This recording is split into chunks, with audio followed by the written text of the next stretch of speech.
My name is Isabella Crane, 52, a jewelry restorer in a small town in Vermont.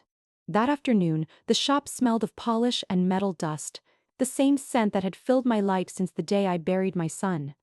The sign outside still read Crane and Legacy, a name I once thought would die with him. The bell over the door rang. A young woman stepped in, rain on her coat sleeves. She held a small velvet pouch and said softly, "You're the one who restores heirlooms, right?" I nodded. She poured a single silver bangle onto the counter. It landed with a dull, familiar sound. The weight of memory. The pattern along the rim, the faint dent near the clasp, the tiny engraving inside. L. My heart stopped. "Where did you get this?" She blinked, surprised by the tremor in my voice. "It's been in a fire," she said. "I bought it at a charity auction in Boston. They told me it came from the Crane estate collection." The world around me began to tilt. The smell of burnt silver. The clock ticking too loud. My hands slick with the scent of latex gloves. "The Crane estate?" I whispered.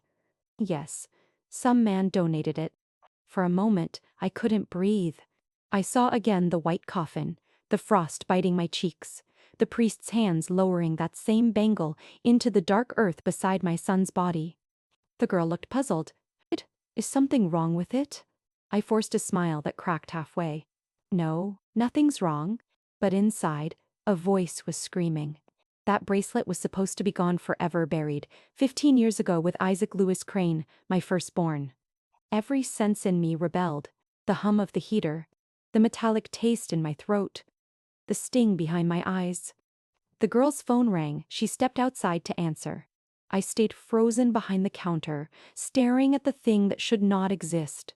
The room felt colder than the Vermont winter outside. And all I could think was, the Crane estate burned to ashes in that fire, the same night my son was buried with this bracelet.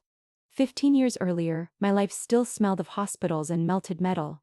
Back then, I worked for the Boston Museum of Artifacts, restoring jewelry excavated from ancient tombs, rings that once sealed royal marriages, pendants that carried last prayers. I was good at bringing broken things back to life. Until I couldn't bring back the one that mattered. My husband, Richard Crane, was a celebrated archaeologist. Brilliant, eloquent, and often absent. He spent more time in deserts and ruins than at home. When our son, Isaac Lewis, was born, I hoped the boy would anchor us. But even a heartbeat can't hold a man who's always chasing ghosts. Isaac's heart was fragile from the beginning. The doctors called it a congenital whisper, a murmur too quiet to fix. We lived by the rhythm of his pills, the hush of hospital corridors, the fear of alarms. I remember the numbers because they branded me. 37 hours without sleep the night his lungs collapsed. 5 times I prayed, even though I hadn't believed in God for years. One bracelet, the first I ever forged with my own hands. It was simple silver, engraved inside with I.L. for Isaac Lewis. And on the outside, a small engraving that only he and I knew, a spiral meant to look like the motion of breath. He wore it even in the hospital. The nurses said the light off the metal made him look like a saint. When he died, I asked the undertaker to let me slip the bracelet on his wrist. "He'll need it," I whispered. "He hates being without me." The man nodded, pity in his eyes, and sealed the coffin. That night, when the earth closed over him, I made a silent vow. "If you ever wake up, Isaac, you'll know your mother's touch is still there." After the funeral, our marriage collapsed quietly like a structure already cracked before the quake. Richard left for Italy under the pretense of research. "I can't stay here, Isabella. Every corner of this house breathes death." "Then maybe don't breathe so shallow," I told him. He didn't answer. He just closed the door and took our wedding photo off the wall, as if it, too, were an artifact to be archived elsewhere. For months I couldn't work. The museum sent condolences, then silence. But one afternoon, as I was cleaning Isaac's room, I found a small box of half-finished charms he'd made with me. The smell of solder and polish was still there, faint but warm. That's when I decided to open a small workshop, Crane and Legacy. It wasn't just a business, it was an act of resurrection. People brought me their broken heirlooms, rings from lost mothers, pendants from failed marriages. And I brought them back to life. Sometimes, when the solder hissed, I imagined it was Isaac breathing. Word spread. A widow from New Hampshire brought her late husband's cufflinks. A young man asked me to mend the locket his fiancée had dropped on the day she died. Every story felt like stitching a wound, one thread at a time. But I never took another commission involving silver bracelets. That was sacred ground. Once, a client noticed the photo on my desk, a boy of 10 with wide eyes and a grin too big for his face. Your son? Yes, I said, polishing a ruby. He's the reason I work with ghosts. At night, when the shop was quiet, I'd open my notebook and draw designs I'd never sell. Patterns of heartbeat lines, tiny spirals of air. I told myself they were practice pieces, but in truth, they were prayers. Years went by. I rebuilt a life made of habit and routine, the ticking of the clock, the whisper of polishing cloths, the careful resurrection of strangers' memories. I told myself I was healed. Until that afternoon when the young woman walked in with Isaac's bracelet and shattered the illusion. The moment I saw it, every buried image clawed its way up. The sterile light of the ICU, the tremor in his fingers, the metallic click of the coffin lock. I had crafted that bangle to symbolize permanence, to defy decay. Now it had returned from the grave, mocking the very idea that love could rest in peace. The bracelet was never just jewelry.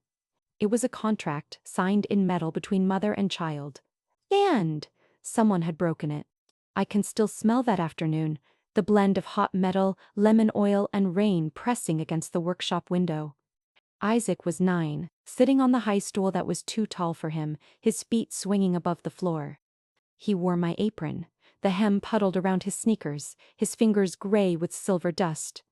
"Mom," he said, squinting through the magnifying lens. "I want to make old things, like you." I laughed. The soldering flame hissed between us.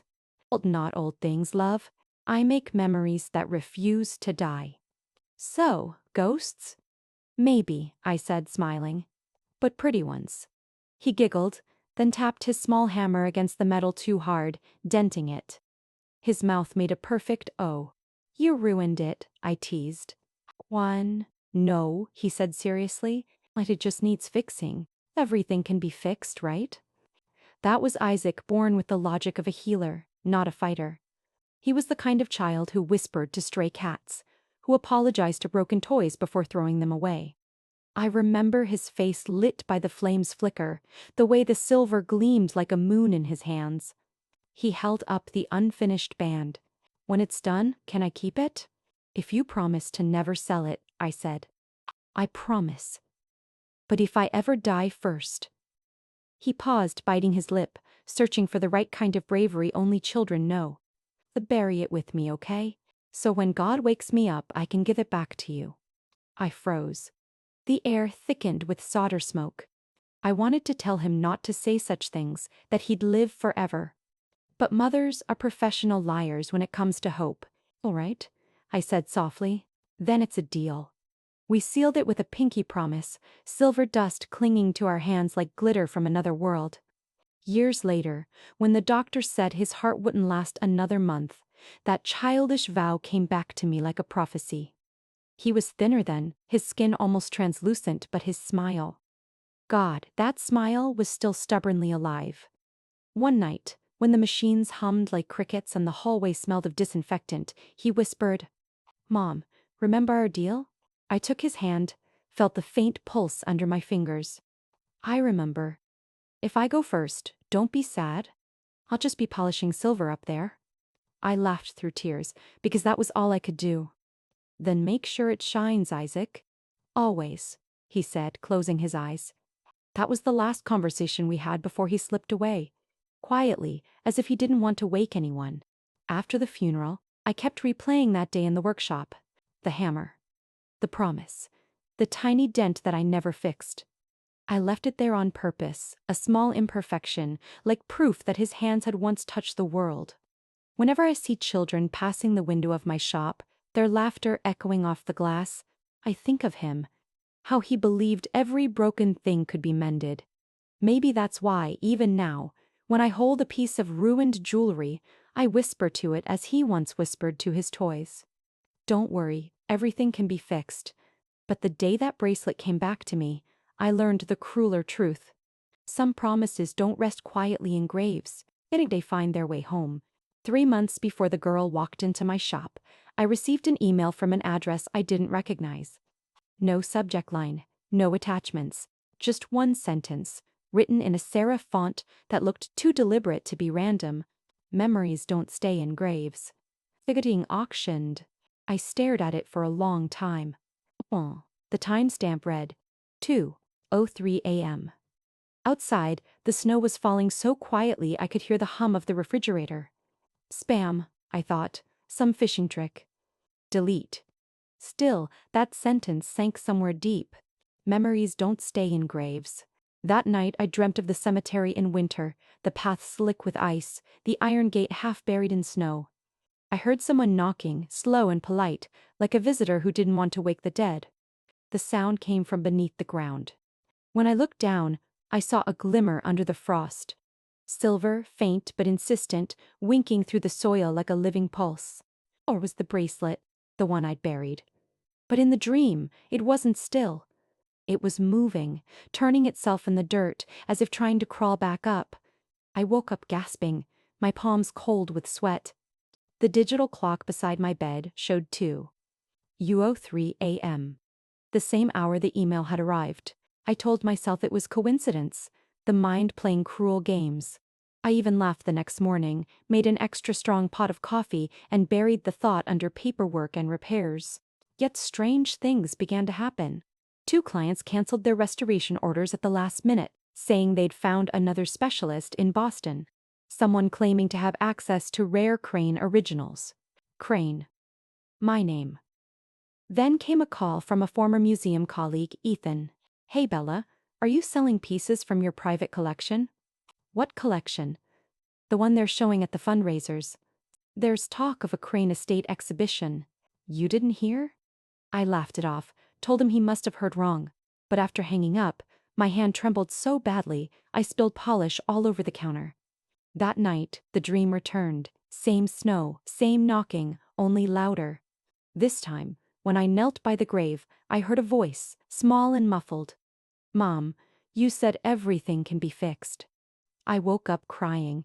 For the first time in 15 years, I drove to the cemetery. The caretaker said the ground had shifted slightly after the last storm, nothing unusual. But I saw it. Just a tiny dent in the earth, like something had pressed upward from beneath. I knelt, brushed the snow away, and whispered, Isaac, what are you trying to tell me? The wind answered with a hollow whistle, carrying the faint scent of metal. When I got home, I searched my inbox again. The mysterious email was gone. No trace, no sender, no record in the trash. Only the echo of that sentence lingered, looping through my mind like the ticking of my workshop clock. Maybe what I buried 15 years ago wasn't my son, but the truth itself. The next morning, I wrapped the bracelet in silk and drove to Kensington Jewelry Forensics Lab, a sterile white cube on the edge of Burlington. The building smelled of ammonia and caution. The technician, a young man with ink-stained fingers, took one look at the piece and whistled softly. Early 2000s, handcrafted, likely one of a kind. You said you made this yourself? Yes, 15 years ago. Then this will be interesting. He placed it under a laser scanner. The monitor flickered to life, lines of light tracing the metal like veins. Every scratch, every imperfection, magnified 100 times. And there it was. The thin diagonal crack near the clasp, invisible to the naked eye. See this? He said. Unique stress fracture, formed during forging. You must have overheated it for a second. Happens once, never twice. I nodded slowly, my stomach sinking. Can you tell me when that fracture occurred? Rough estimate, 15 to 16 years ago. My throat closed. I didn't need further proof. That tiny scar was my signature mistake, made one night in 2009 while Isaac was asleep in the next room. The technician frowned at my silence. Everything okay, ma'am? Yes, I lied. Perfectly fine. But nothing about that moment was fine. I left the lab holding the box, as if it contained a pulse. That evening, just as I locked the shop, the young woman came back. Her hair was tied higher this time, her eyes steadier. She looked almost apologetic. "Lenny, did you find out anything?" "Yes," I said. "It's genuine." "Genuine?" "It's the original bracelet. The one I buried with my son." Her face flickered with confusion, then guilt. She hesitated, then reached into her bag and pulled out a worn photograph. "I think you deserve to see this," she said. It was an old photo, slightly faded but unmistakable. My husband, Richard Crane, smiling beside the same young woman, his hand on her shoulder. Behind them, a dig site in Tuscany, the familiar tented background of his expeditions. "He gave me this bracelet," she said softly. "Said it once belonged to someone he lost, a token to bring luck." For a second, I forgot how to breathe. "He gave it to you?" "Yes. Said it was part of a family collection, something called the Crane Estate. He told me to keep it safe." The walls of the shop seemed to tilt. "How long have you known Richard?" "All my life," she said. "He's my father." I stared at her, waiting for the air to return to my lungs. "Your father?" She nodded. "My mother met him when she was studying in Florence. He never married her, but he paid for my schooling. He said his first family was gone, that he wanted to make things right this time." The room went soundless except for the faint hum of the heater. I realized I was gripping the bracelet so hard, the edge was cutting into my palm. "And he told you this bracelet would bring you luck," I murmured. "Yes. He said it belonged to someone he cared for deeply." Her eyes softened. "I didn't know it would upset you. If I had known." "You couldn't have known." She looked so much like him. The same sharp chin, the same calm entitlement. I suddenly understood why she'd come alone, why her voice had trembled when she first handed me the piece. She'd been testing me, maybe even curious to see what story the old wife would tell. But now the story was telling itself. In 15 years of mourning, I had imagined Richard guilty of neglect, cowardice, perhaps infidelity. But never this. Not the theft of our child's memory. Not the desecration of Isaac's last relic to court the affection of another daughter. My mind replayed the moment of burial. The coffin, the priest, the cold metal slipping from my fingers. Richard had stood beside me then, head bowed, tears convincing enough for the crowd. He must have planned it even there. Waited for the coffin to be sealed, for me to break, for time to wash the soil clean before digging the memory up again. "Where is he now?" I asked quietly. "In Rome," she said. "He's curating an exhibition, something about lost empires. I'm helping him manage the archive. He said we might finally bring our family legacy to light." Legacy. The word burned like acid. That was my word. Crane and legacy. She hesitated, sensing the storm beneath my calm. "Are you all right, Mrs. Crane?" I looked at her and forced a smile so steady it frightened me. "Yes," I said. "I'm perfectly all right. Thank you for bringing this back." She nodded, relieved, and left. When the door closed, I stood alone under the yellow light, the bracelet glinting like an open wound on the counter. For a long time, I didn't move. The clock ticked, the wind rattled the glass, and somewhere deep in my chest, something began to harden. Not grief this time, but resolve. Because my son was gone, but the man who once called himself my husband. He had stolen the only piece of him I had left, and used it to buy affection for another child. My child was dead. Yet the man who buried him used his memory to seduce fate. And that was the moment I decided someone would have to dig up the truth, even if I had to do it with my bare hands. I closed the shop for 3 days, like a box of memories. No one came, no phone calls, just the steady hum of the clock and the yellow light on the wooden counter, where the bracelet lay in its velvet case like a jewel stripped of its honor. I didn't cry. Crying was an old habit, a worn reflex I'd used during the first months after Isaac's death. There was no sob this time, just a thick silence. I sat before the magnifying glass, holding the edge so close to the eye. L. Engraving that my breath steamed the glass. That small crack, the bite of a night I'd overworked, now served as a guide back to the past. I touched the edge of the bracelet with my fingertips, feeling the cool metal, then set it on the table, opened my notebook. Numbers appeared: ticket price, room charge, auction name. Each one like marbles rolling across the wood, making a rattling sound. If memories could be sold, I would buy them all. It wasn't thunder, it was a small oath whispered in my ear. I searched the internet auction listings, old catalogs, listings.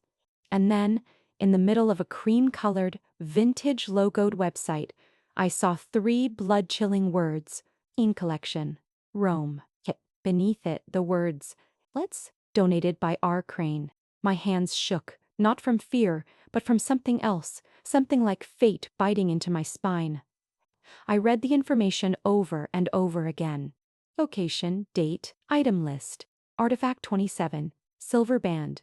Silver band, uncertain. I saw the thumbnail, and wanted to pluck my eyes out when I recognized the corner. That little crack visible under the studio light. It was Isaac's bracelet. Yes, clearly, undeniably. I closed the computer, stood up, and paced the shop like a caged animal. Everything. The crane and legacy sign. The grinding tools. The glass case suddenly felt foreign, like props in someone else's play. I pulled out my stamp case, took out my worn-out ink pen, and wrote briefly, "Ooh, auction. Find R. Crane." I wrote as if to make it real, as if writing would draw the thread of fate closer. I remembered the sleepless nights, remembering every brick I'd dismantled to rebuild my life. If he could sell that, an object buried with my child, he'd commodified my pain, commodified my memory as a commodity for fame. The thought was like a nail hammered into my heart. Do something now. I called Laura, my lifelong friend, the one who knew every dark chapter of my life. Her voice sounded worried on the line. "Bella, you're crazy to go to Rome alone," she said. "He's Richard. He has the network, the connections. You need lawyers, the press, the evidence. Don't rush in like that." I listened, but her voice was like a thin layer of paper covering that sinister mask. I answered slowly, "He sold my son. He used Isaac's relic to buy another girl's heart. If that's true, we can't let it go." She was silent for a few seconds, then sighed. "If you're determined to go, I'll help. But you have to have a plan." I turned off my phone, put it next to the bracelet box. Then I did simple, decisive things. Opened the booking page, chose a direct flight, called the bank to prepare the card, booked a hotel near the event site. Each action was a brick I laid on the road to Rome. I didn't scream, I didn't agonize, just acted. Questions exploded in my head like drills. Why did he have the bracelet? When did he take it? Where? Does anyone else know? Can I get the evidence back? How will I face him, as a woman standing in a crowd and calling out the man who used her child's memory to buy fame? I don't have all the answers. But I do have something stronger than answers: determination. That determination is heavy as lead, warm as burning coal in my heart. It gives me the energy that tears cannot. Before I leave, I do something symbolic. I pick up the bracelet box, look at L's name in the light, and whisper, "You're taken. I'll get you back, not with tears, but with the truth." I close the drawer, lock the store, put the key in my pocket, and walk out.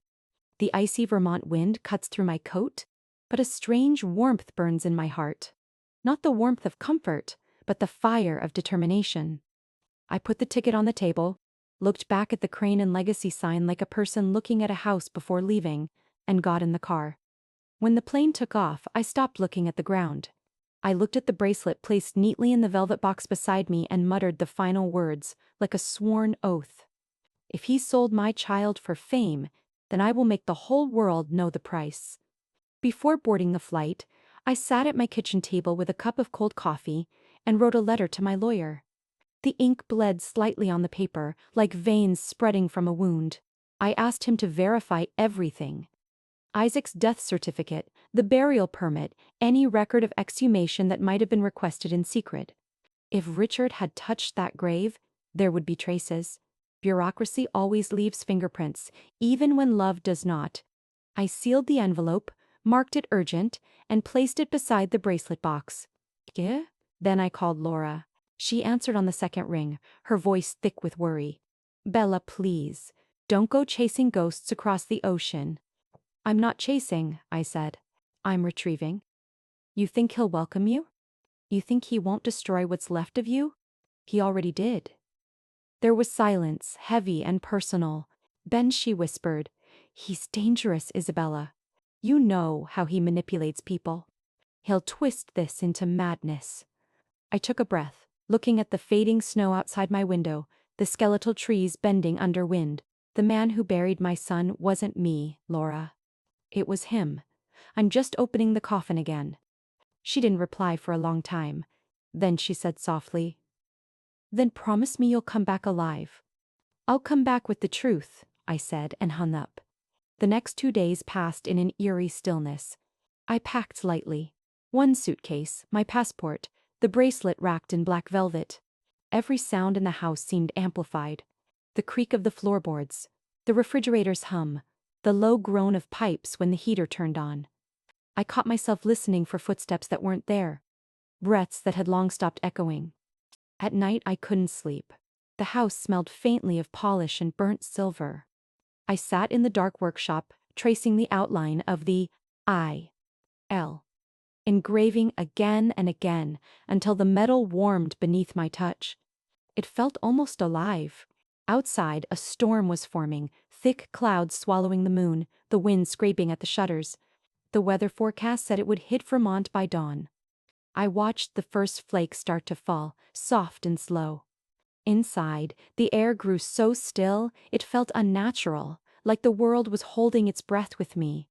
That was how it always felt before things broke, when grief was too quiet, when rage was still gathering its teeth. Somewhere between exhaustion and resolve, I realized this wasn't just about the bracelet anymore.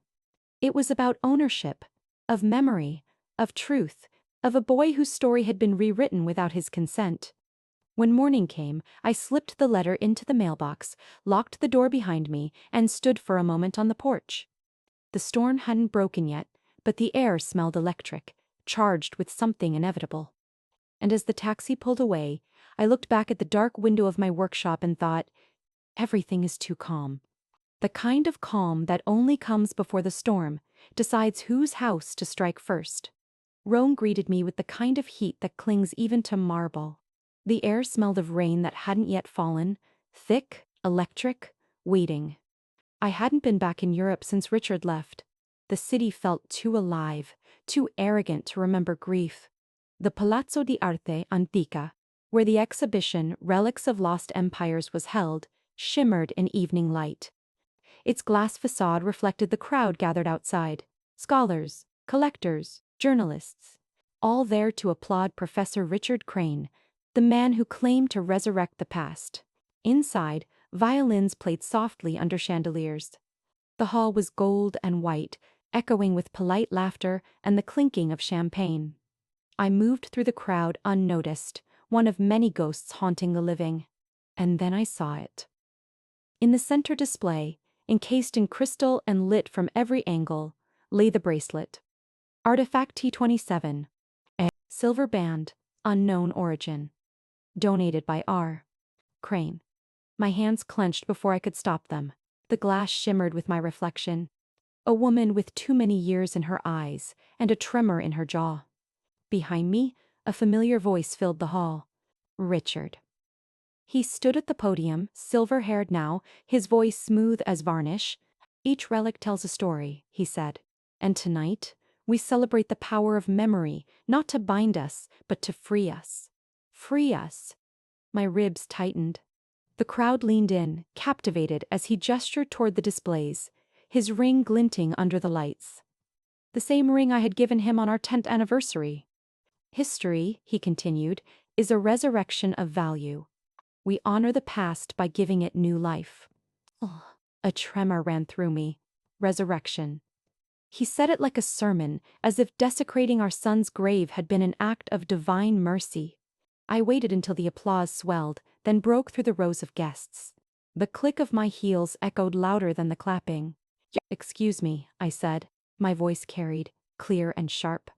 You forgot one story, Professor. He froze mid-smile. The hall quieted instantly, heads turning toward me. I stepped closer, my eyes never leaving his. If you've forgotten, let me remind you. That bracelet, artifact once rested in the coffin of Isaac Lewis Crane, our son. The microphone caught my words, magnifying them through the speakers. Every syllable landed like a blade. For a long moment, no one moved. Then someone dropped a glass. It shattered.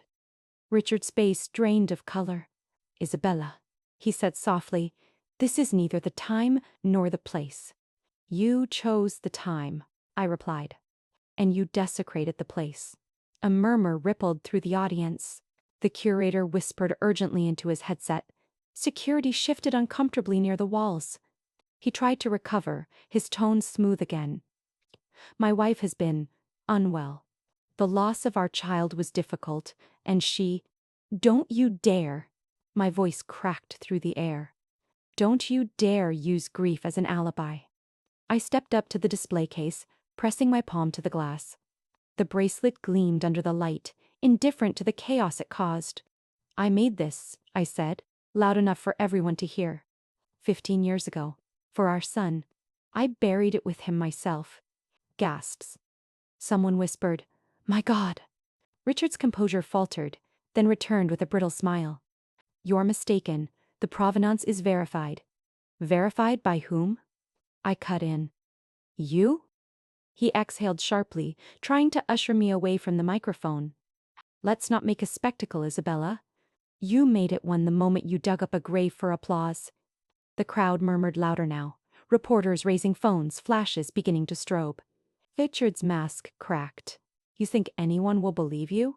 You have no proof. I have the fracture near the clasp, I said, the one you watched me make when the metal overheated. You said it was a flaw I should hide. You remember now? His jaw tightened. You need help, he hissed, low enough that only I could hear. You've always needed help. Maybe, I whispered back, but you need forgiveness, and you won't find it in museums.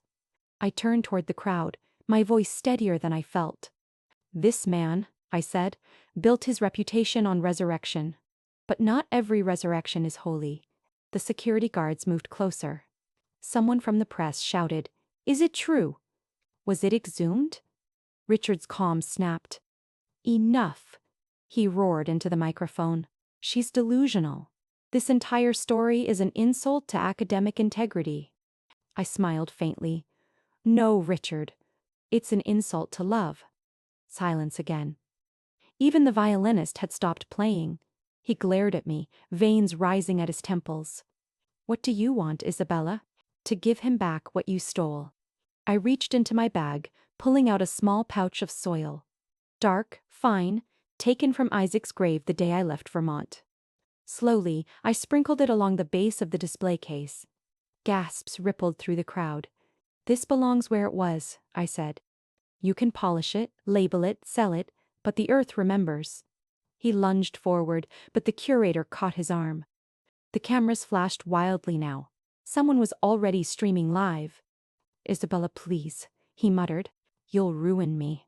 You ruined yourself, I said quietly. I'm just letting the light in. For a second, we just stared at each other. The man who once held my hand through childbirth, and the stranger who now stood before me, trembling not from guilt but from exposure. Then I stepped back from the microphone, letting the weight of my words hang in the silence. You can dig for gold in the past all you want, I said, my voice low but clear. But don't forget, ashes speak. The crowd erupted. Questions, shouts, phones raised high. Richard's face crumpled as guards moved between us, more for his protection than mine. The curator shouted for order. The lights flickered under the chaos of camera flashes. But I didn't hear them anymore. I only heard the faint hum of the air vents and my own heartbeat, steady as the hammer on silver. As I turned to leave, someone caught my sleeve. It was the young woman, his other daughter. Her eyes glistened. Is it true? She whispered. He took it from the grave? Ask him, I said gently. Her lip trembled. I didn't know. Neither did I replied. Until now. and I walked out into the Roman night, past the crowd, past the cameras, past the applause that had turned into whispers. The city lights shimmered on the cobblestones like spilled mercury. I could still hear his voice echoing inside the hall, raised in panic, defending himself to a sea of strangers. I didn't look back. Because finally, after 15 years, the silence that had once buried me had broken. And this time, it wasn't me who was being unearthed. You can dig for gold in the past all you want, I told him. But don't forget, ashes speak. By the next morning, Rome was no longer marble and history. It was noise. Every screen I passed, hotel lobby, cafe window, even the little TV in the taxi flashed with the same headline. Ex-wife disrupts exhibition. Claims museum relic belonged to dead son. The footage looped endlessly. Me standing under the chandelier, hand pressed against the glass case, the crowd gasping, Richard reaching toward me with that perfectly composed look of pity. He laid it beautifully. The grieving widow gone mad. The academic martyr, calm and civilized. By noon, he'd already given an interview. My heart breaks for Isabella, he said to the camera, eyes lowered just enough to look sincere. Grief can distort memory. She truly believes her story. I only hope she finds peace. The way he said peace, as if it were a place reserved for the delusional, made my blood run cold. Within hours, blogs picked up the story. The Mad Mother of Vermont, Silver Widow storms museum, Crane vs. AM. Crane. The comments were worse. She's jealous. She's broke and wants attention. Poor woman, still clinging to ghosts.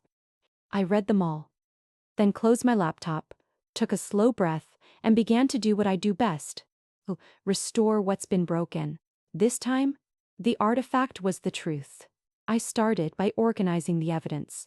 The burial certificate, the hospital's documentation, the mortuary invoice, all stamped and dated. The photo of Isaac's bracelet taken in the hospital the night before the funeral, the engraving, I.L. clearly visible. I still had the receipt from the jeweler who'd provided the silver wire back in 2009.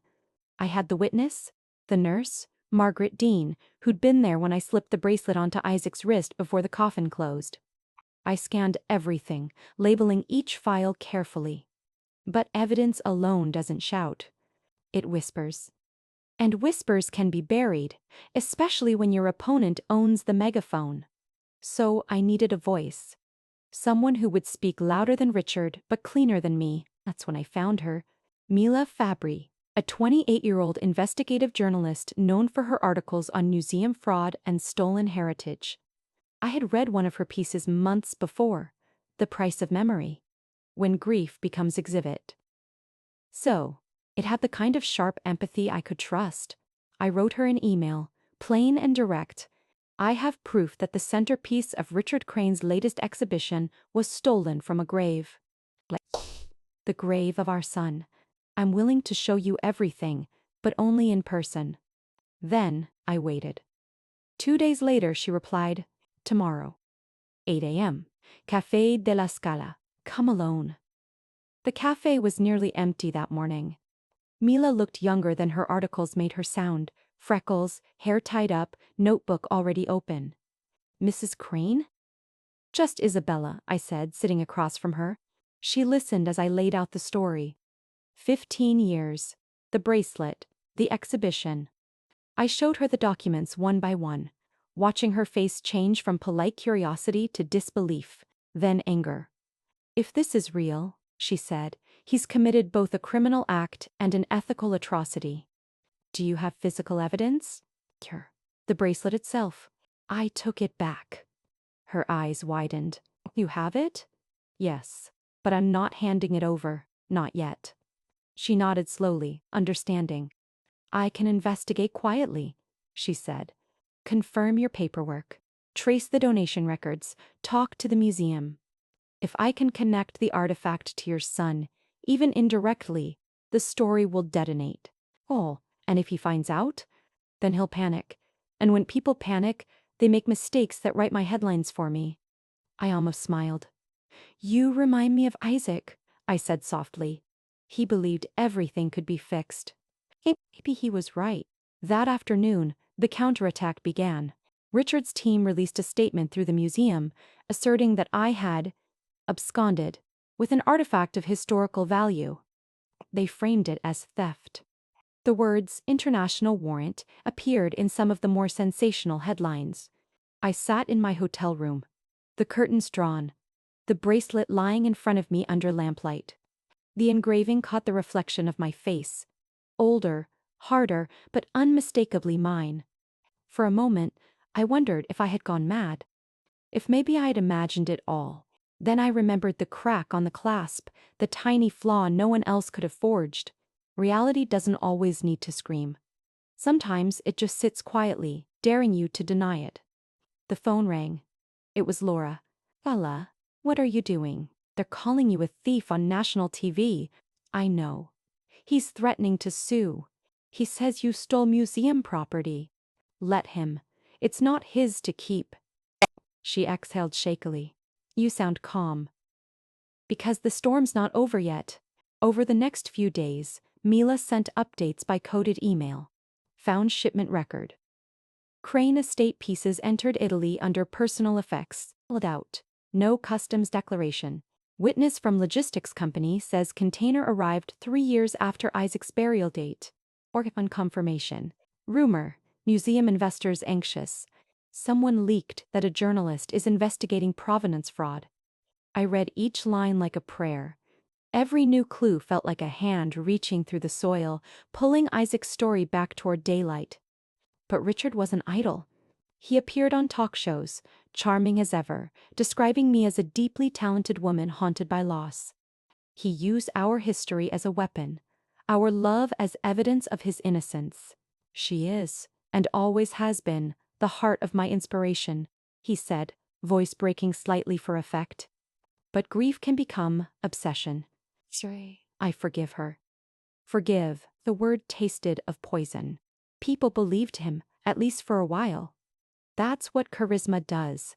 It repaints guilt in warm tones. But then came the moment I'd been waiting for. Leela called, breathless. "We have it. Official export manifest signed by Richard Crane himself. Dated 2 years after your son's funeral. The shipment included 1 silver band, marked Crane Family Collection." He knew exactly what he was moving. For a second, the world spun. I sat down hard on the edge of the bed. "You're sure?" "Positive. I have scans. I'll publish once I corroborate with the museum's internal archive." "He'll try to stop you." "He can try." She paused, her tone softening. "You said, 'The ashes speak,' remember? Let them. I'll make sure they're heard." That night, I went out for the first time since the exhibition. Rome was noisy again. Traffic, laughter, life. I walked along the Tiber, clutching the bracelet in my pocket. The metal was warm from my hand. Across the river, I could see the museum's lights still glowing, stubborn against the darkness. He was in there somewhere, plotting, panicking, pretending. I leaned on the railing, looking at the reflection of the city trembling on the water's surface, and thought about how easily truth drowns when too many hands hold it under. But I wasn't holding it under anymore. Oh, I was letting it breathe. By morning, the counterattack had turned desperate. A blogger posted what he claimed were leaked medical records, proving I'd been treated for depression years earlier. It was true, but it wasn't the kind of truth that mattered. The headline read, "Unstable widow obsessed with dead child targets ex-husband's legacy." Comments came fast. "He's off her meds. Classic hysteria. He's the real victim here." Mila called that afternoon. "He's trying to discredit you before we publish." "Let him," I said. "Every word he spends on destroying me is one less he can use to defend himself." She laughed softly. "You're not as fragile as they think, Mrs. Owen." "No," I said. "Fragile things break quietly. I make noise." 2 days later, she sent a final message. "Article ready. Scheduled for publication next week. Need confirmation from one more witness. You. Meet me at the Museo di Roma, midnight. Bring the bracelet." Foreshadowing. As I read the message, a strange calm settled over me. Outside, the city was alive with chatter. but inside, I felt the same silence that always came before something irreversible. I placed the bracelet in its box, the metal catching one last flash of lamplight, and whispered to it the way I used to whisper to Isaac when storms rattled the windows. "We're almost there, love. Just a little more, and the world will finally hear you." Then, I slipped the box into my coat pocket, unaware that by dawn, the storm waiting for both Richard and me would no longer be metaphorical. Because he wasn't done fighting, and neither was I. It was nearly midnight when the message came through. Mila's name glowed on my phone screen, followed by one short line. He was selling everything. Crane collection. Dubai buyers. $12 million. Includes Artifact 127. I stared at it for a full minute before the meaning settled in, slow and poisonous. $1 million. That was the price of my son's grave. She picked up on the first ring, her voice tense. "I didn't want to text details," she said. "They're finalizing it this week. The buyer's a private art fund based in Dubai Lunaris Holdings. Offshore, discreet. Once the deal closes, every item will disappear into vaults. No public record, no exhibition rights." "Every item?" I asked. "Everything he labeled Crane Collection, including Artifact 27. The room tilted. I sat down hard on the edge of the hotel bed. The air smelled of metal polish and exhaustion. "You're sure?" I whispered. "I have copies of the correspondence, emails between him and the fund's curator. He's negotiating the final payment now. They think he's offering pieces excavated from an undisclosed archaeological site." "Undisclosed," I repeated, the word like bile in my throat. "Of course, it's a cemetery." Mila hesitated. "We have maybe 48 hours before the sale is sealed. After that, the entire collection will be transferred under international art protection laws. You'll never see that bracelet again." My fingers went cold around the phone. I could hear my own pulse in my ears, heavy, deliberate. "He's not selling artifacts," I said slowly. "He's selling what's left of my son's soul." The silence on the line stretched long enough to hurt. Then Mila spoke, her voice quieter now. "Isabella, this is bigger than your family. He's laundering memory itself. If we can prove the provenance fraud, we can shut the sale down. We need one thing." "What?" "Proof that Artifact 227 originated from a burial site. The burial site." My eyes drifted to the bracelet box on the table. The velvet looked darker in the lamplight, like soil. "I have the proof," I said. "It's in my hands. Then we use it. But we'll have to move carefully. He has friends in the museum board, and the investors are ruthless. If they sense exposure, they'll bury this, literally and legally." "He's buried things before," I murmured. It didn't stop me then. That night, sleep was impossible. I sat by the window, watching Rome's lights flicker like distant candles. The air was thick with heat and distant sirens. I thought about Richard in some hotel suite across the city, perhaps drinking expensive wine while drafting his next speech about heritage and rebirth. I imagined his smile, the one he used when lying to investors, to me, to God. He was going to sell Isaac again. The first time, he'd stolen the bracelet from our son's coffin. Now, he was selling the theft itself. There's a special kind of rage that comes from watching a man turn your mourning into his income. It doesn't burn, it freezes. It makes your thoughts surgical, your heart mechanical. I opened the box again. The bracelet lay still, reflecting my face in its curve. I traced the engraving with one finger. "You've been stolen twice, my love," I whispered. "Once from the earth, once from me. It ends now." The next morning, Mila and I met again, this time in the back of a small church near Piazza Navona. The place was nearly empty. Sunlight spilled through colored glass, painting our faces in fractured reds and blues. She laid her tablet on the pew between us, scrolling through documents. "These are the transaction drafts. See? The Dubai fund values the collection at 12 million USD, pending verification. Once it's approved, the museum will transfer legal ownership to a holding company registered in Luxembourg. From there, poof, gone." I studied the screen. Each document carried Richard's signature, bold and careless. The same one I'd seen on our mortgage papers decades ago. Did you get these? A source from the museum. Off the record. You're risking your job. So are you, she said. Except you already lost everything worth protecting. Her words hit like truth, clean and cruel. We can stop it, she said. But we'll need to go public soon. The museum board has a press conference in 2 days to announce the sale. If we leak the evidence before then, we control the narrative. If we wait, he does. I looked up at the crucifix hanging above the altar. The sunlight burned a halo around the nailed figure. I wondered, not for the first time, how many mothers had stood where I stood, watching men profit from suffering and call it redemption. He always said history was about ownership, I murmured. He never understood that it's about responsibility. Mila leaned forward. Then let's make him responsible. Later that afternoon, I followed her to an old records office where she'd arranged access to shipping archives. We scrolled through manifests, customs clearances, freight lists. Then, there it was again. His name. R. Crane, exporter. The listed contents: personal antiquities, Crane family collection, estimated value, 11,000 Union millions PT. Date, 2 weeks from now. Destination, Lunaris Holdings, Dubai, free zone. I exhaled slowly. He really did it. Mila took a photo for evidence, her hand steady. You realize what this means, Isabella? If he's moving the collection now, he's desperate. He's liquidating before exposure. Then, we have to strike before he does. Agreed, she said. I'll draft the article tonight. We'll publish with your statement, your documents, the lab results, and the burial permit. Once it's out, he'll have no place to hide.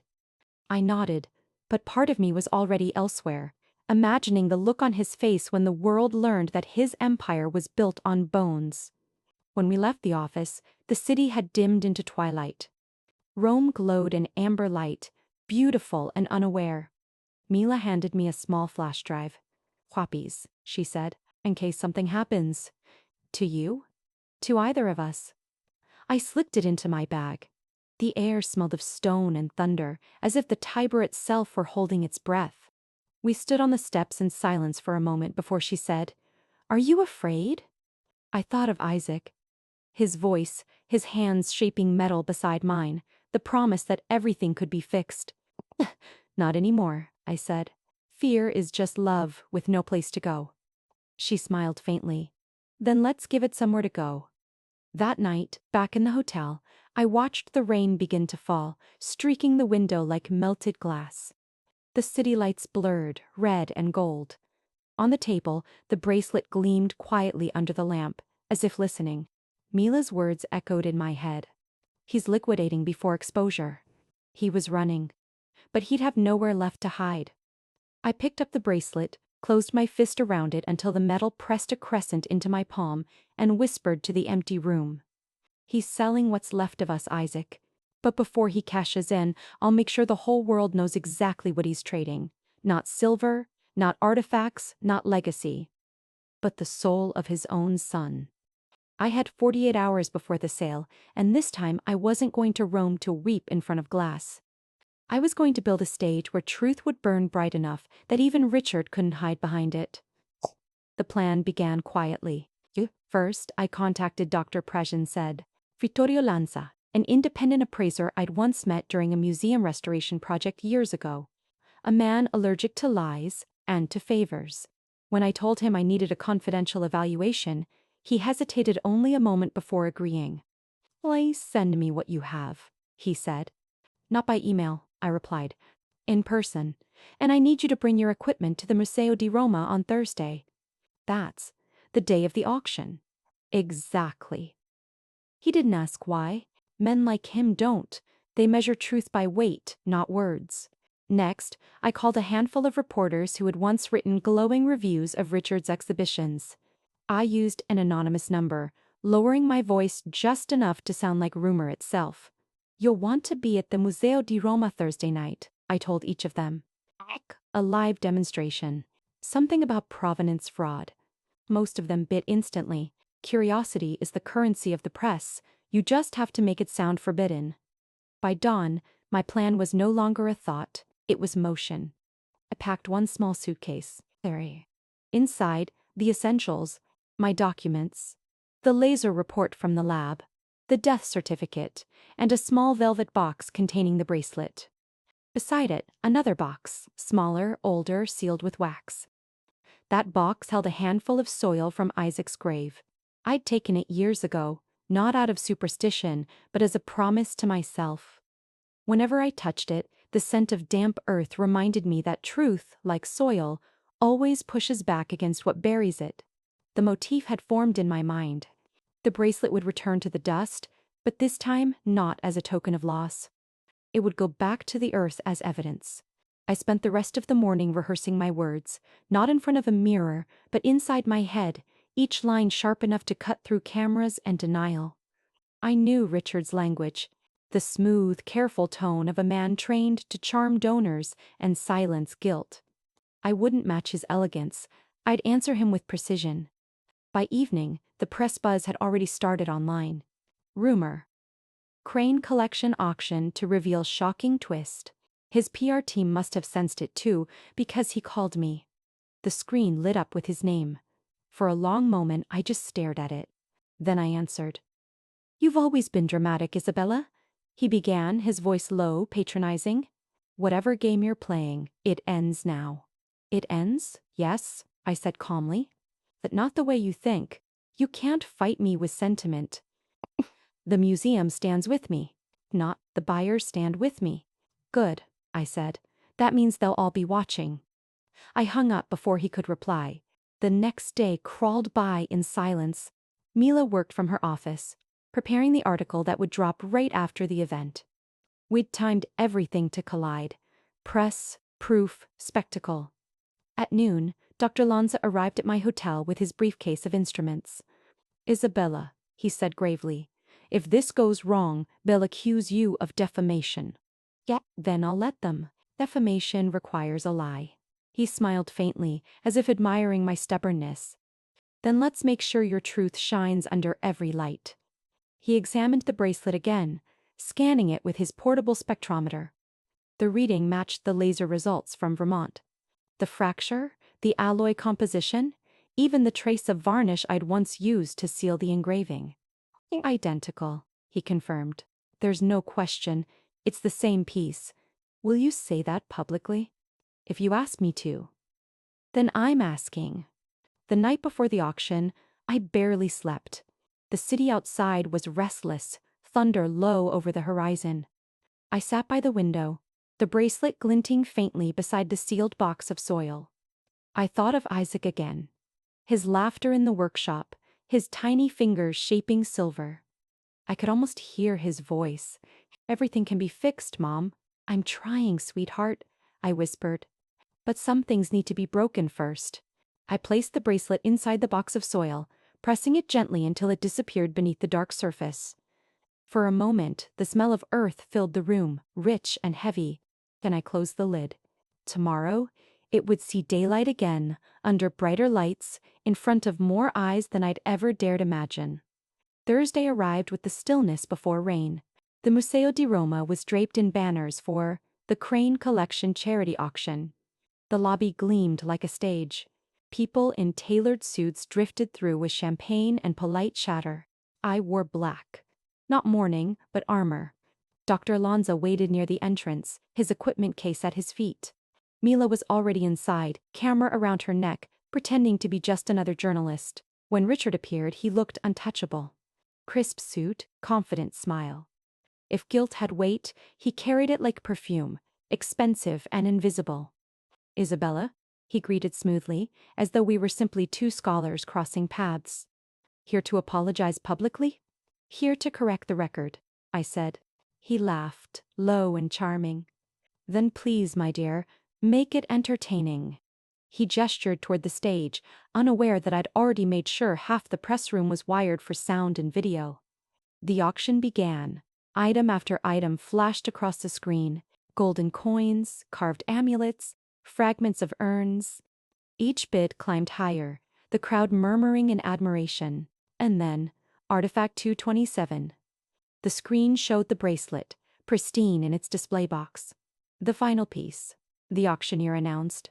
A personal donation from Professor Crane himself, estimated value, 300,000 euros. The room applauded. Cameras clicked. I stepped forward. Before anyone bids, I said, you should know what you're buying. The room quieted. Richard turned sharply. Not again, Isabella? This won't take long. I signaled to Dr. Lanza. He walked up, unhurried, setting his scanner on the table. Ladies and gentlemen, I said clearly, I've brought an independent appraiser to verify the authenticity of this artifact. The crowd murmured. The auctioneer hesitated. Richard's jaw tightened. That's unnecessary, he snapped. Then you won't mind transparency, I said. Dr. Lanza lifted the bracelet from the case and ran the scanner over it. The screen blinked to life, projecting the magnified fracture onto the wall. This crack, he said, was formed 15 years ago during initial forging. It matches a documented defect from Mrs. Crane's records in Vermont. There is no doubt this bracelet predates its alleged discovery. It was never an archaeological find. Gasps. Camera flashes. Richard's face drained of color. This is absurd. Absurd, I interrupted. Or familiar. Because that flaw, I pointed at the screen, is the mark you told me to hide the night I made it. The crowd buzzed louder now, and then I opened the small box I brought, the one filled with soil. The scent rose instantly, raw and real. I set it on the table beside the bracelet. This, I said softly, is where it belongs. Back to the dust it was taken from. One by one, reporters raised their cameras. The flash reflected off the silver and the earth, capturing both in a single frame, memory and proof fused together. Richard lunged toward me, his composure cracking. You've ruined everything. Really? No, I said quietly. I'm restoring it. And as security stepped between us, I whispered, just loud enough for him to hear, "Ooh, you buried him once. I'm just giving him back his home." The motif was complete. The bracelet returned to dust, not as surrender, but as justice. Outside, thunder finally broke over Rome. And inside the museum, the storm I'd built began to fall exactly where it needed to. The night was made of light, cold, white, merciless. The auction hall at the Museo di Roma had been transformed into a cathedral of greed. Chandeliers glittering like icicles, marble floors polished enough to see your reflection, screens projecting images of relics that once belonged to the dead. When I walked in, the air itself felt expensive. Every seat was filled. Investors, curators, journalists, the vultures of culture who could turn dust into currency. And there, center stage, Richard Crane stood like a monarch resurrected from the ruins. His voice slid through the microphone smooth as glass. Ladies and gentlemen, tonight is not just an auction, it is an act of legacy. The Crane collection represents decades of devotion to history, discovery, and truth. Truth. I could have laughed if my throat weren't made of fire. I waited behind the last row, the small box heavy in my hands. Inside it, a thin layer of soil from Isaac's grave, and the silver bracelet cleaned one last time, the engraving I. Oh, glinting under lamplight. Mila caught my eye from across the room. Her camera was already rolling. Beside her, Dr. Lanza set up his equipment quietly, invisible among the crowd. Everything was ready. I counted Richard's words like blows. History must breathe again, he said. Artifacts should not be buried in darkness, they must be shared with the world. Then, the auctioneer's voice boomed. Next lot. Artifact number 27. Silver band. Unknown origin. Donated by Professor Richard Crane. Starting bid, 100,000 euros. A murmur rippled through the crowd. Numbers flashed on the digital board. The lights dimmed slightly, focusing on the display case where my son's bracelet gleamed like a ghost in glass.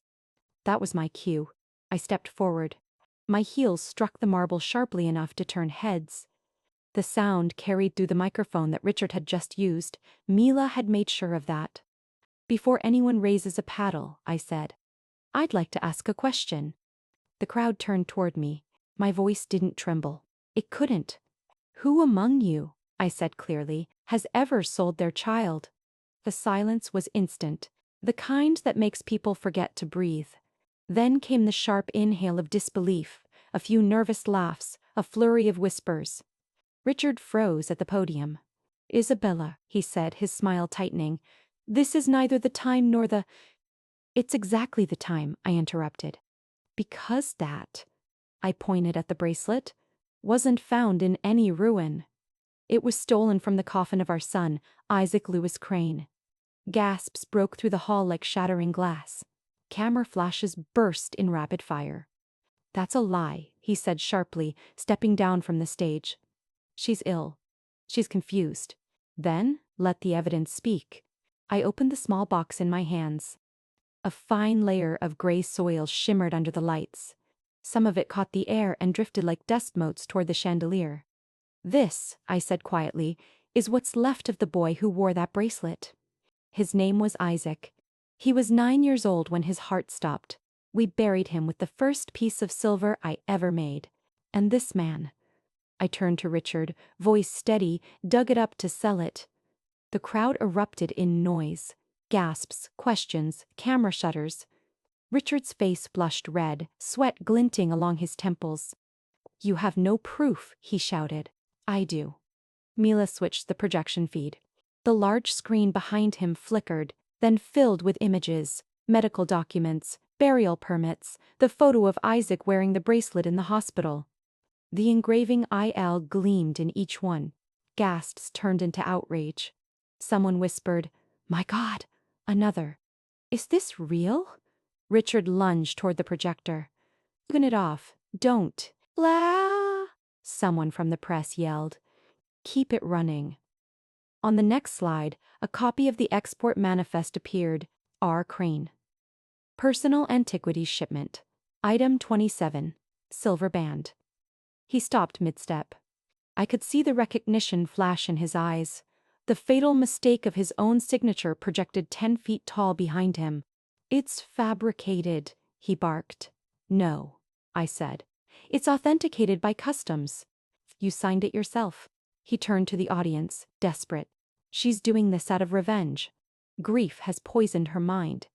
I walked closer, until only a few feet separated us. The lights hit his face, washing it pale.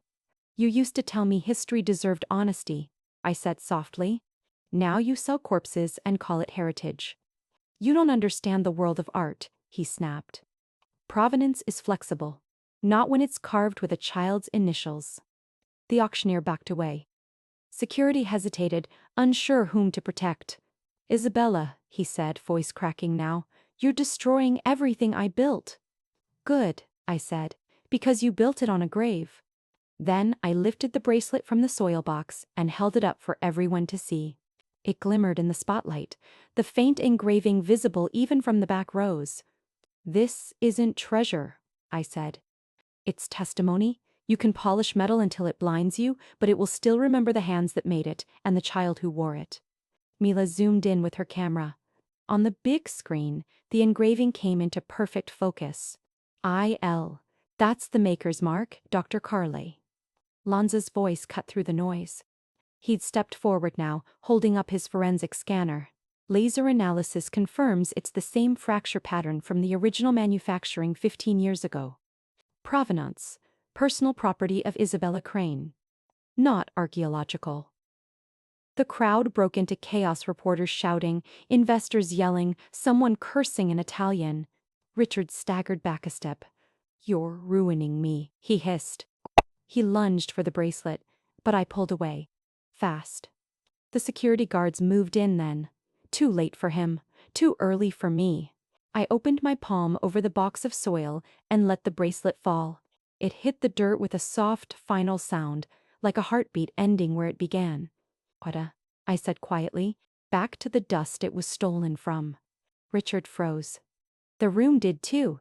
Even the cameras stopped clicking for a moment. "You can't do this," he whispered. "You can't just—" "I can," I said. "Because this time, I'm the one doing the excavation." The words hung in the air, heavier than any accusation. Then the noise returned, louder than before. Reporters shouting questions, flashes blinding, security ushering people back. Someone yelled for the police. Mila kept filming, steady as a metronome. I turned to the crowd, my voice rising above the storm. He sold memory to buy fame. He turned loss into currency. But let it be known, some things aren't for sale. Not love, not grief, not truth.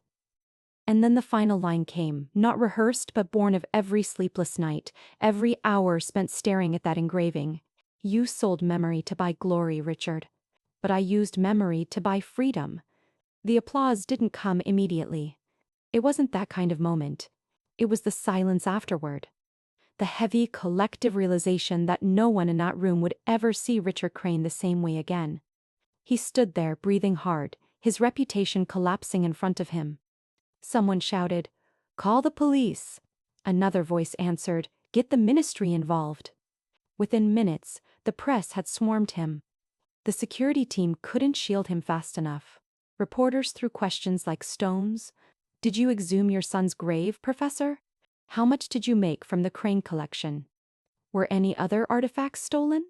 He tried to answer, but his voice cracked, swallowed by the noise. Mila caught my arm, pulling me toward the exit. "We have everything," she whispered. "Video, audio, documents." "He's finished." Outside, the first drops of rain began to fall. The city lights blurred against the slick cobblestones. Behind us, the museum buzzed like a hive collapsing in on itself. Security sirens, shouting. The click of handcuffs on ambition. I looked down at my hands. They smelled faintly of soil and silver. "It's over," Mila said softly. "No," I murmured. "It's beginning." She tilted her head. "What do you mean?" "For 15 years he owned the story. Now it's mine again." I turned back once, just long enough to see through the museum's glass doors. Richard was surrounded by reporters, his face pale, his hands shaking. The man who had once excavated kings was now being excavated himself. And somewhere inside that hall, under the glare of lights, lay a box of soil with a bracelet half buried in it. Artifact 27 no more, but Isaac's again. The storm outside finally broke, thunder echoing off the ancient walls. As we walked away, I whispered to the rain, "You sold memory to buy glory. I used memory to buy freedom. And this time, the world heard me. I left Rome at dawn. The storm from the night before had washed the city clean, leaving the cobblestones slick and shining. The air smelled of rain and metal, a scent that would always remind me of both endings and beginnings. My suitcase was almost empty. I had no souvenirs, no headlines, no trophies. Only one thing rested inside, the silver bracelet, sealed in a small linen pouch, its surface still marked by soil. At the airport, people glanced at me but didn't recognize me. The woman from the scandal. The mad mother who had interrupted an auction. Maybe they'd seen my face on the news, maybe not. Either way, I didn't care. I was no longer part of the story they wanted to tell. On the plane, I kept the pouch in my lap. The clouds outside were white and endless, like untouched earth waiting to be shaped. Somewhere below, Rome faded into a blur of stone and sin. For the first time in 15 years, I felt something close to silence inside my chest. Not the suffocating silence of grief, but the kind that comes after a long storm when the wind finally exhales. When I arrived back in Vermont, the world felt smaller but more honest. My shop, Crane and Legacy, still smelled of solder and cedar. The clock on the wall had stopped the day I left. It read 2. EWO, Sir 3, the same time that cursed email had arrived months ago. I didn't start it again. Some things are meant to stay paused. I unpacked the bracelet and cleaned it one last time. The silver had dulled, not from age, but from truth-like. It had absorbed everything it had seen. I ran my finger along the engraving. I, L, and smiled. The letters no longer felt like initials carved by a mother. They felt like proof that memory, once reclaimed, becomes indestructible. Then I opened the wooden display case I'd once built for client restorations. its velvet base lined with gray silk. I placed the bracelet in the center and, beneath it, a small brass plaque I had engraved the night before leaving Rome. Read, "Not to wear. To remember that I once lost and found again." I closed the glass lid gently, watching my reflection overlap with Isaac's bracelet. For the first time, our images aligned, the mother and the memory, finally side by side, without anyone standing between us. Outside, Vermont's winter sun spilled through the window, touching the glass until the silver gleamed like a heartbeat. I brewed tea, sat by the window, and wrote in my journal. The ink bled a little on the paper, soft as breath. "I thought victory would feel loud," I wrote, "but it sounds like rain on soil. Like closure breathing through cracks." Mila's article had already gone viral. Headlines now called it, "The Grave Collector Scandal." Richard Crane was under investigation for provenance fraud, theft of cultural property, and desecration of burial remains. His sponsors had withdrawn, his exhibitions shut down. The man who once curated history had become its cautionary tale. I didn't gloat. There was no satisfaction in it, only peace. A letter arrived from Mila a week later. No email, no text.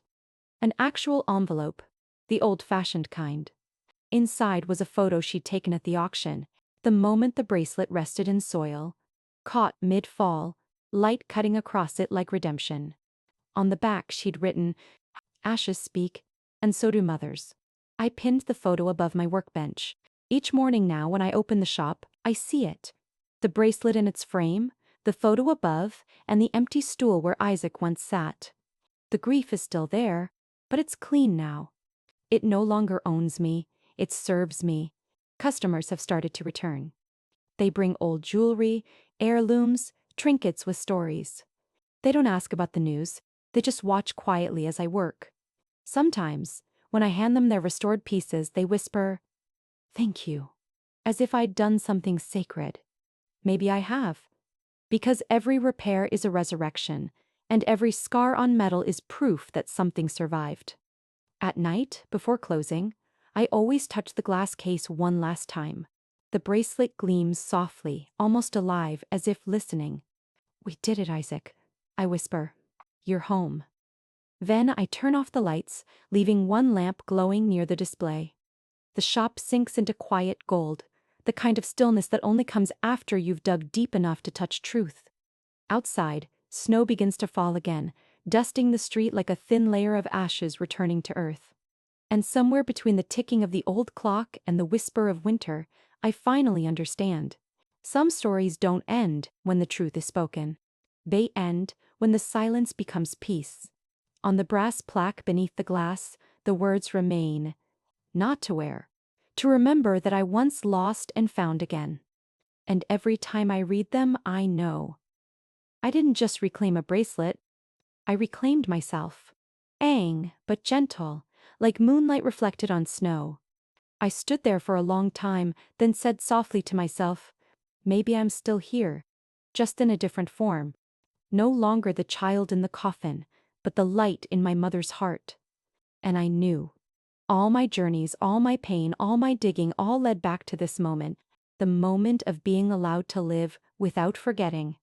On the last day of the course, when everyone was leaving, Evelyn asked again, "How long will you teach, Isabella?" I smiled, took a towel and wiped my hands. "As long as anyone wants to polish their memories, I will teach." The girl hugged me tightly. "Thank you for teaching us how to touch the past without fear." I replied softly, "It's not that I'm not afraid, Evelyn. It's that I dare to be afraid, and still touch." When they were gone, I returned to the table, touched the glass gently, and whispered for the last time of the day, "My son, your bracelet is no longer ashes. It is a guiding light. And I have finished digging up my past." I turned off the light and stepped out onto the porch. The Vermont moon was full, bright as a silver coin. On the moonlit path, the wind blew, carrying the smell of freshly polished silver. The smell of recovered memories. And I smiled, knowing that from now on, no matter who asked, I could still say a simple and peaceful sentence. I buried a part of myself, and I dug it back up with my own hands. On the wall, the bracelet still glowed softly, like a fixed star. No longer a symbol of grief, but proof that a mother can dig up the past to save herself. The camera light blinked red, steady, waiting. I sat in front of it, the soft glow of the workshop behind me, the tables scattered with polishing cloths, the faint shimmer of silver dust in the air, and on the wall, the bracelet gleaming quietly inside its glass frame. For a long time, I didn't speak. I wanted the silence to breathe first, to remind whoever was watching that truth doesn't need to shout. Like, it just needs space. Then I looked straight into the lens. If one day, I said, voice calm, someone sells your memories, don't buy them back with tears. Or pay for them with truth.